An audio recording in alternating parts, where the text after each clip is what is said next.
আজকের পর্বের শুরুতেই বিয়ের সম্পর্ক নিয়ে বড় ধরনের আলোচনা শুরু হয়। অনুরাগকে বোঝানোর চেষ্টা করা হয় যে এই বিয়ের ব্যাপারটা আর এগিয়ে নেওয়া ঠিক হবে না। অনুরাগকে বলা হয় তাদের পরিবারের ভালো মন্দ নিয়ে এভাবে চিন্তা করে সিদ্ধান্ত নেওয়া উচিত। কিন্তু অনুরাগও নিজের অবস্থান পরিষ্কার করে জানিয়ে দেয় সে এই সম্পর্ক নিয়ে আর কোনো ঝামেলা করতে চায় না। এদিকে রিয়া ও আরাবের সম্পর্ক নিয়েও বড় প্রশ্ন উঠে আসে।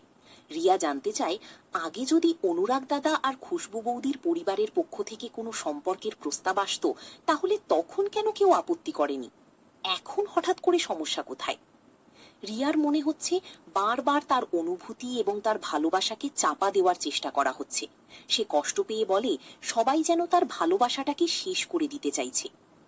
অন্যদিকে আরাভও পরিস্থিতির চাপে পড়ে যায়।